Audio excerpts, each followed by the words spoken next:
Assalamualaikum warahmatullahi wabarakatuh. Dari dalam, waalaikumsalam warahmatullahi wabarakatuh. Itu salamnya orang Islam. Jangan kau singkat-singkat. Jangan seperti mahasiswa ini, saya turun dari mobil dia bilang saja, Assalamualaikum.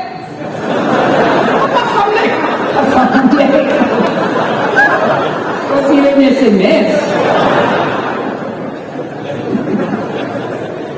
Standar urus Islam ini, Assalamualaikum. Semoga keselamatan bagimu. Warahmatullahi, rahmat Allah menyertaimu. Wabarakatuh, berkah Allah menyertaimu. Tidak isinya doa. Maka kalau menerima telepon, jawab dan terima salam dengan sempurna. Assalamualaikum warahmatullahi wabarakatuh. Jawab, waalaikumsalam warahmatullahi wabarakatuh. Waridwan, 30 pahala kemuliaan bagimu. Dari dalam bertanya, siapa ya? Muhammad bin Abdullah. Ya Rasulullah, dia buka. Senang betul didatangi Nabi. Ya Rasulullah, ahlan wa sahlan. Selamat datang ya Rasul. Ada apa gerangan? Ini tadi di masjid saya lihat kau lihat sendal saya. Sepertinya kau senang ya? Ya Rasul. Baik betul sendalnya Rasulullah. Kalau begitu ada kesempatan buat saya berbuat baik. Dikasih. Silakan kau. Dermawan. Saya tadi disampaikan sama Kabak Isra ketika saya makan. Beliau katakan, bagusnya cincinmu Pak Ustaz. Dalam hati saya, dia mau menjebak saya ini.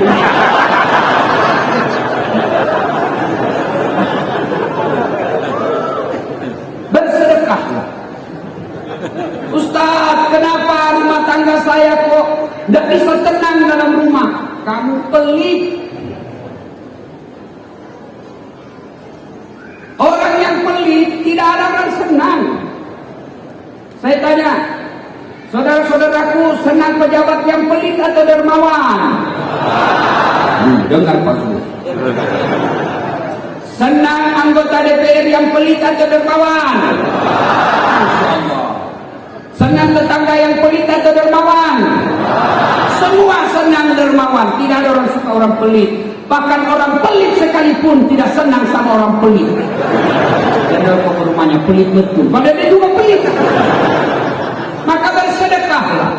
Ternyata di sini, alhamdulillah, dermawan semua. Alhamdulillah.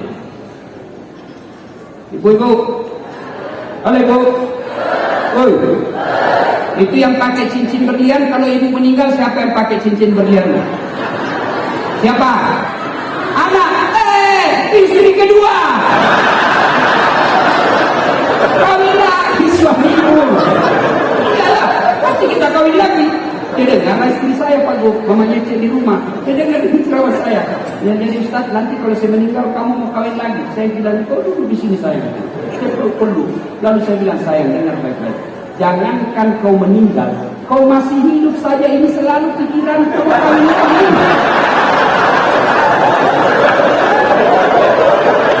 Bukan karena saya takut sama kamu, cuma saya takut ketinggalan follower.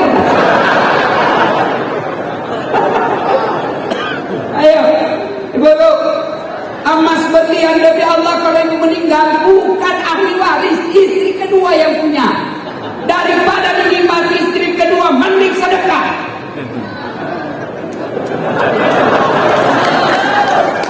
Ayo, sedekahlah. Bapak-bapak yang sudah uzur, yang sudah buka sakaratul maut, sedekahlah, sedekah. Biasa kita salah menyikapi harta, investasi. Ya, investasi. Ustaz, ada tanah di sana Ustaz. Ini Ustaz, 10 tahun yang akan datang 10 kali lipat harganya. Saya bilang, kau yakin masih hidup saya 10 tahun lagi? Nah, ini otaknya otak dibingkai setan. Investasi Ustaz, 5 tahun yang akan datang di sini, ujung-ujungnya Pekanbaru, tanah sekarang masih 1 juta. 5 tahun yang akan datang 7 juta. Beli sekarang. Kau masih yakin 7 tahun yang akan datang masih hidup? Maka kalau kau mau yakin investasi paling real dan tidak bisa diambil orang lain, bangun ke masjid. Jelas investasinya. Ada duitmu sekarang, nikmati. Ada dekat makan yang ada, nikmati juga makan itu. Makan yang enak-enak, nikmati, selebihnya sedekahkan.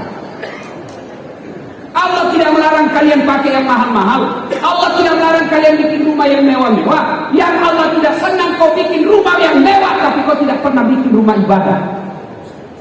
Rumah mewahmu anakmu yang punya. Iya, kalau anakmu nanti baik. Kalau tidak baik, rugilah kau. Kalau orang tua sudah selayaknya bikin masjid, sudah selayaknya bikin musola, sudah selayaknya bantu panti asuhan, sudah selayaknya membuat menyekolahkan fakir miskin. Investasi.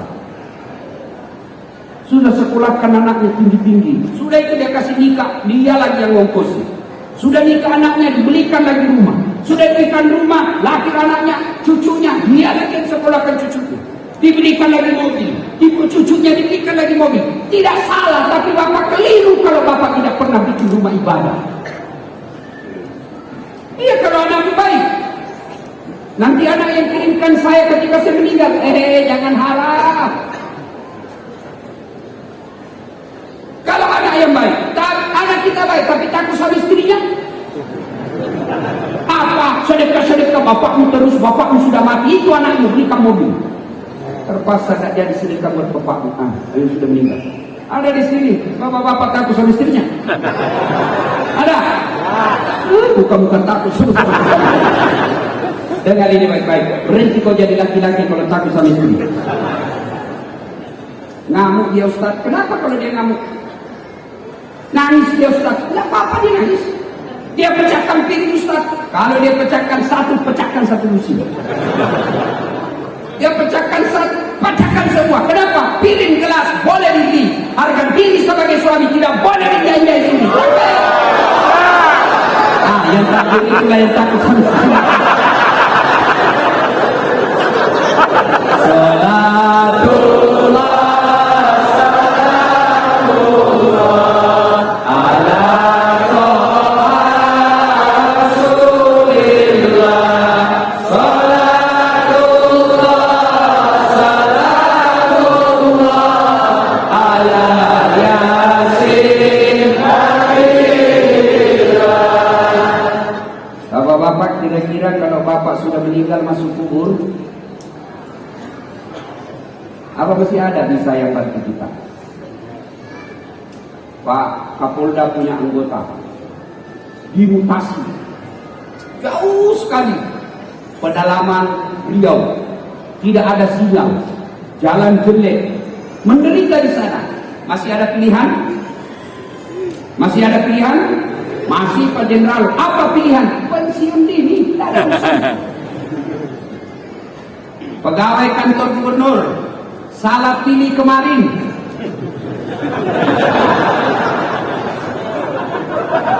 Dimutasi. Tadinya komandan Satpol PP, polisi setega.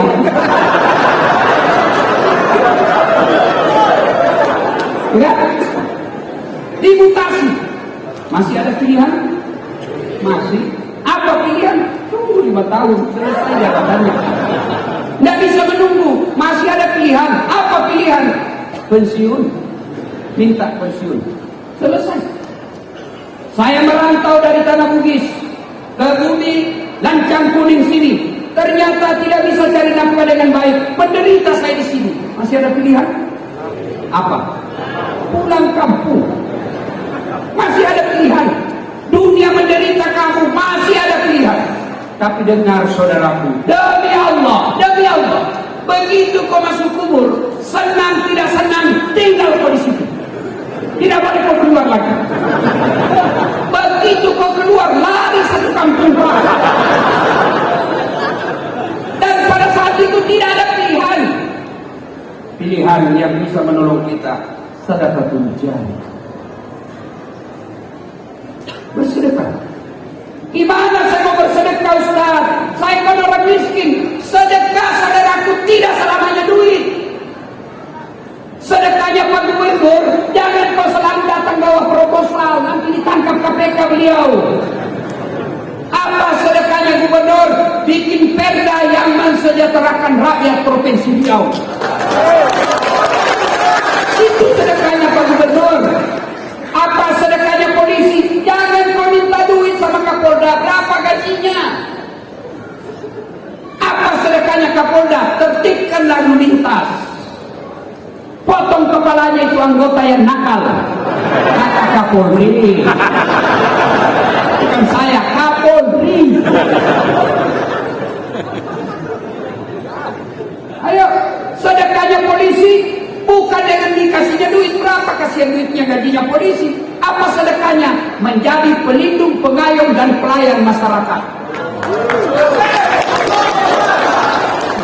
Alhamdulillah, kita senang perintah Kapolri sekarang yang berupaya membersihkan tubuh Polri secara intern. Kita doakan mudah-mudahan Polisi Republik Indonesia semakin menjadi polisi yang presisi. Presisi. Kau tahu semua tahu? Ya. Apa sedekahnya anggota dewan? Jangan kau tidur ketika rapat.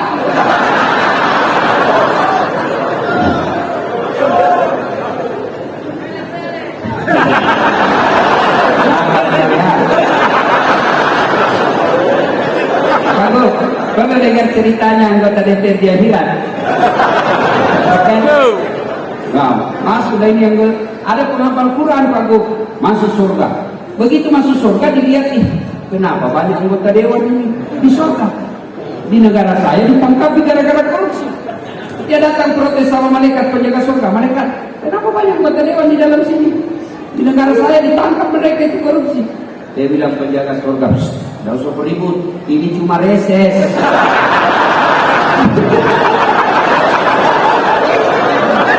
Bukan anggota DPR yang hadir di tempat ini, bukan. Yang hadir di tempat ini anggota dewan yang baik. Coba di anggota dewan kita kalau mau dipilih, datang keluar masuk masjid, pakai serban, pakai gamis, bajunya lengkap, kalah-kalah penampilannya dasar laki. Begitu terpilih, tidak pernah lagi datang masjid. Ada begitu di Riau? Ada. Kau salah, kenapa kau pilih?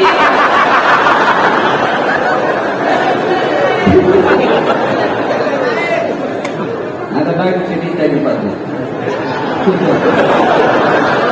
Beberapa hari yang lalu saya ceramah di depan Pak Presiden di Kalimantan Selatan.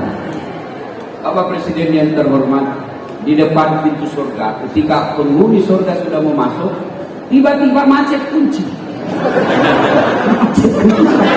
Tidak terbuka. Orang mau masuk macet kunci. Mereka coba, tidak bisa terbuka. Akhirnya mereka balik. Ada yang bisa perbaiki kunci? Maju orang pertama, Ajinomoto, orang Jepang. Saya bisa perbaiki, cuma saya minta ongkos 3 juta. Untuk apa 3 juta?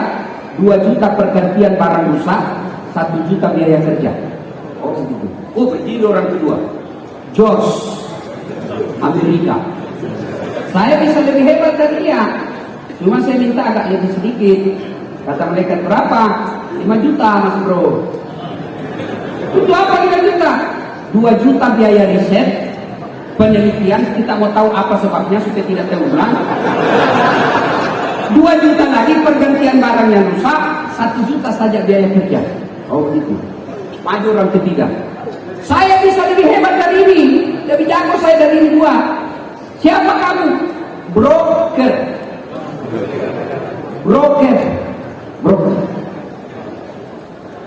Saya minta 15 juta. Kenapa 15 juta? Lebih mahal. Kau apain 15 juta? Dia dekati malaikat, dia bisi malaikat. 5 juta untuk kamu, 5 juta untuk saya, 5 juta kasih orang Jepang kerja, masih ada untuknya. Lalu ditelang masuk neraka. Kau tidak ingin apa? Salatullah, salatullah ala Rasulillah. Salatullah, salatullah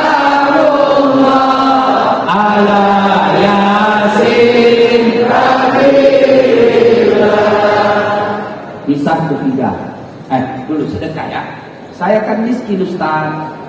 Sedekah, hari Jumat minimal. Sedekah apa? Kita lihat di masjid, dari toilet ke pintu masjid tidak ada sendal. Sedekahlah sendal jepit. 5, dicuri orang Ustaz, berarti peluang lagi berbuat baik. Sedekah. Saya miskin Ustaz, belilah itu botol apa? Air gelas. Paling 25.000 satu dos, isinya 40 gelas. Bawa ke masjid seketika Jumat, tulis, silahkan nikmati. Yang minum ternyata penghafal Quran, yang minum ternyata imam, yang minum ternyata mubalik. Selama orang-orang soleh itu beribadah kepada Allah, tetesan air yang ada dalam dagingnya gara-gara kebaikan air, kamu dapat pahala. Sedekah, jangan terlalu pelit. Di mana mau bersedekah? Nah, kadang-kadang kita lebih hormat kepada selebriti daripada sama ulama. Kalau ulang tahun kabupaten, undang artis, kasih 4 tiket bisnis kelas. Sampai di bandara, dari bandara ke hotel pakai koridor, tentara polisi mengawal. Kasih hotel bintang 5. Apa dia bawa si selebriti? Adalah alamat palsu. Datanglah dia, kelihatan dadanya, kelihatan pahanya. Jogetlah di depannya suaminya bu.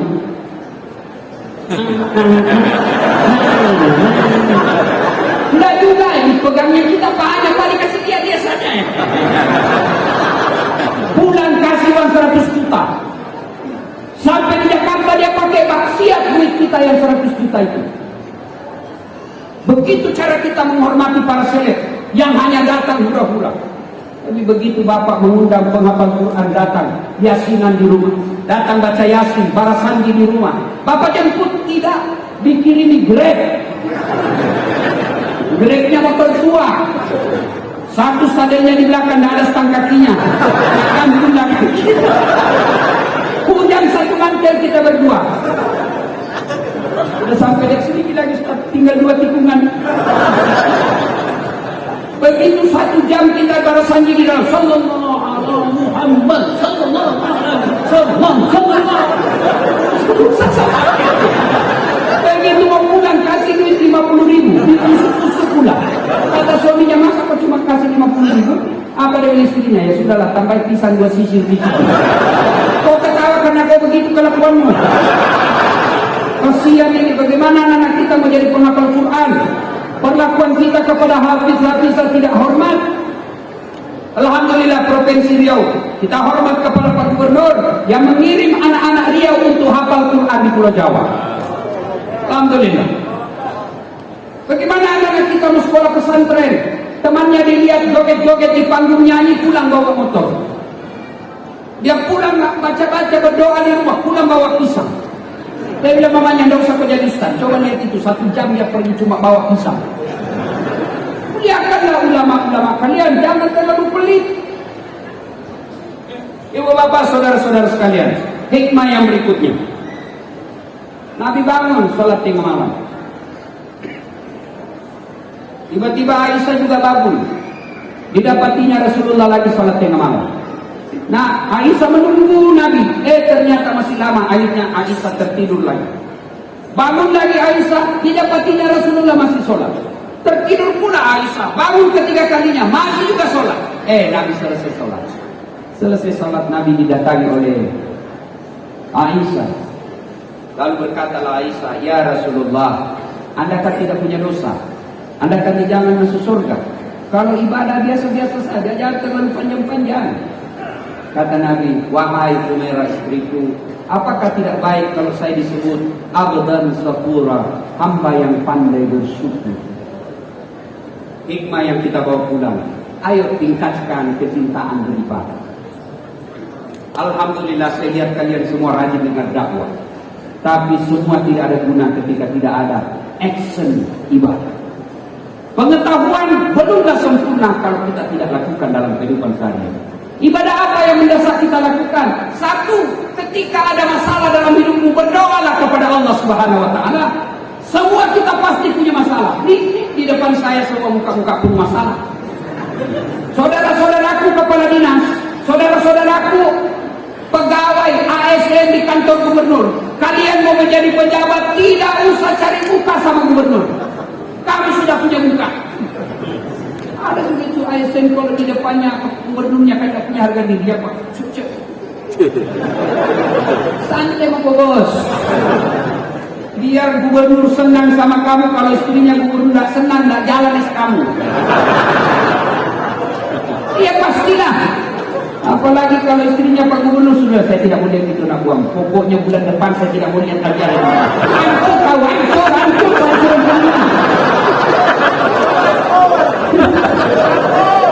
Daripada cari muka sama manusia, penting kau cari muka sama Allah. Ada anggota kepolisian di sini yang hadir, tidak usah cari muka sama jenderal. Jenderal ada pensiunnya, jenderal ada mutasinya. Kalau di depan Kapolda Jawa, mana ada anggota yang tidak takut sama Kapolda? Kira-kira kalau Pak Kapolda panggil ajudan, itu ajudan dia lagi tidur langsung lompat. Siapa dan? Coba. Sehebat-hebatnya Kapolda pasti takut juga sama istri. Maka ada polisi tidak takut sama istrinya. Tidak ada orang jaga depan istri Pak, termasuk saat latih. Itu polisi, jadi polisi zaman saya. Sebenarnya kami Ustaz tidak takut sama istri. Cuma istri selalu melapor sama istrinya komandan. Dan komandan juga takut sama istrinya. Daripada kalian cari muka sama gubernurmu, cari muka sama kapoldamu, sama danremmu, sama sekdamu, lebih baik kau cari muka kepada Allah. Gimana caranya? Berdoalah kepada Allah. Minta kepada Allah. Kalau Allah yang kabulkan doamu, tidak ada artinya kekuatan manusia. Saudaraku, kamu sarjana, sudah sarjana mau cari kerja, jangan nyogok. Kau demo kiri kanan, jangan korupsi. Begitu kau sarjana mau jadi pegawai, kau nyogok. Apa hebatnya pegawai negeri? Nyogok kalian 100 juta mau jadi polisi, sampai 300 juta. Sampai pensiun kau tidak bisa kembalikan uang itu. Mana ada pegawai negeri tidak ada utangnya di koperasi? Tunjukkan saya. Kenapa kau tahu? Saya juga pegawai negeri. Udahlah. Kau sarjana tidak harus jadi pegawai negeri. Kau sarjana tidak harus jadi polisi, tidak harus jadi ASN. Kau jadi pengusaha, kau jadi anggota DPR pun boleh.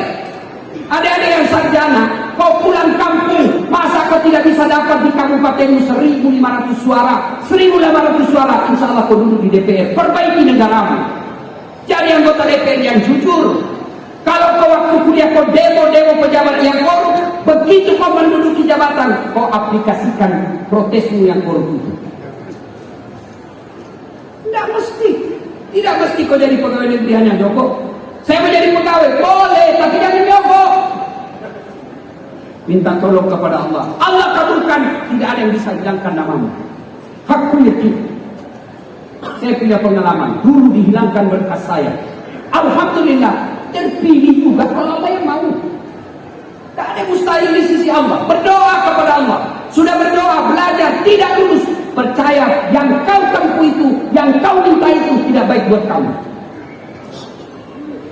Tamat SMA saya daftar rakapnya, tidak lulus. Kenapa? Ceker. Tidak cukup tinggiku. Saya protes. Ya Allah, kenapa kau lahirkan saya dalam keadaan pendek? Kau tidak rugi jadi Tuhan kalau kau tambah 2 senti saja. Teman saya lulus Pak. Sekarang dia polisi, reserse di Polda Sulbar, Sulawesi Barat. Pangkatnya 1 bunga, kompol. Saya lulus jadi ustaz. Pakai baret putih. Dia pakai baret merah. Alhamdulillah dengan baret putih yang saya pakai, mulai baret hitam sampai baret merah, ku cara main kau semua. Termasuk jenderal bintang 2 malam ini bendera kami. Maka saudaraku yang tamat sarjana, kau ikuti proses penerimaan ASN, tapi jangan kau sogok. Cintai dirimu, cintai negerimu dengan tidak terlibat sogok menyogok. Kalian marah kalau ada pejabat korup, Kalian marah kalau ada gubernur korup, kalian marah kalau ada anggota DPR korup, tapi kalian terima sogoknya ketika mau dipilih. Kalau kalian mau membutuhkan pemimpin yang bersih, jangan kau terima uang sogok. Coba kalau kalian mau, tidak ada biaya politik yang mahal, tidak ada beli partai, tidak beli kursi, tidak ada tim sukses, maka semua anak-anak Provinsi Riau yang cerdas bidang pertanian, yang cerdas bidang pertandangan, yang cerdas bidang kesehatan, mereka berlomba-lomba menjadi pejabat yang cerdas dan bersih.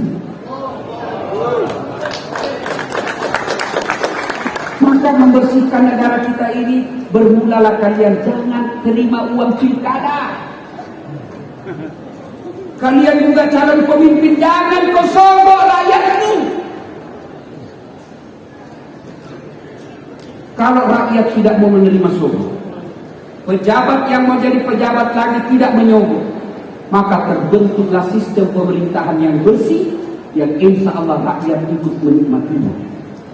Kalau kau minta 300.000, satu kali aja makan coto saudara Bugis Makassar habis. Begitu mereka tidak datang lagi melihat, kau bilang, kenapa ini anggota DPR tidak pernah lagi datang? Dia bilang apa? Untuk apa saya datang? Saya sudah bayar kau 300.000. Nah, ibu bapak, saudara-saudara sekalian, berdoa. Ibu-ibu ada masalah dalam rumah tangga, berdoa. Adik-adik mau kuliah, mau kerja, berdoa kepada Allah. Dan berdoa tidak harus bahasa Arab. Berdoa. Ud'uni astajib lakum, kata Allah. Berdoa kepadaku pasti saya kabulkan. Itu janji Allah. Maka begitu kalian menghadapi masalah dalam hidup ini, berdoalah seperti yang dicontohkan oleh Rasulullah Muhammad sallallahu alaihi wasallam. Dan pada akhirnya, semua yang kalian dengar, semua yang bapak-bapak tahu dan dengar malam ini, semua tidak ada artinya ketika tidak mendirikan sholat 5 waktu. Bapak bangun satu masjid karena dermawan. Bapak sabar dalam rumah tangga, sabar menghadapi istri, tapi tidak sholat, semua kebaikan-kebaikan itu tidak ada kebaikan. Puncak kemaksiatan kita kepada Allah adalah melalaikan sholat. Dan puncak penghambaan kita kepada Allah adalah sholat. Artinya apa? Orang kalau ibadah yang lain boleh kegiatan lain. Bapak puasa sambil nunggu buka puasa, boleh sambil menyanyi. Ada istri di samping, bapak nunggu buka puasa, boleh sambil menyanyi. Bila kamu di sisiku, hati rasa syahdu. Batang puasa, tidak.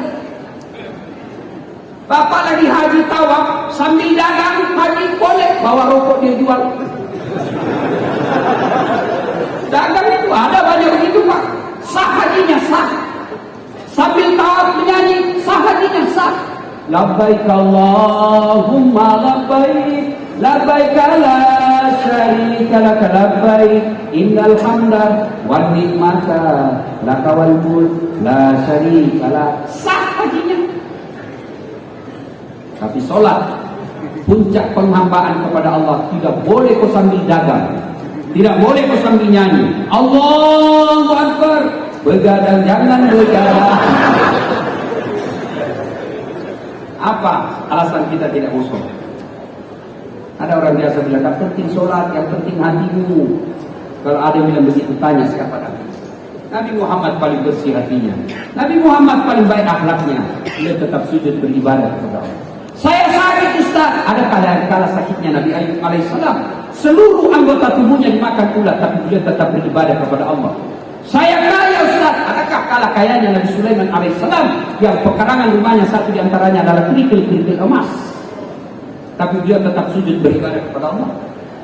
Saya cerdas Ustaz, adakah kala cerdas Nabi Nuh alaihissalam, yang bikin perahu di atas ketinggian gunung. Beliau semua manusia pilihan tetap sujud beribadah kepada Allah. Saya tidak bisa kena air Ustaz, boleh Allah kasih toleransi, Allah kasih keringanan, silakan bertayamum. Saya dalam perjalanan Ustaz, silakan.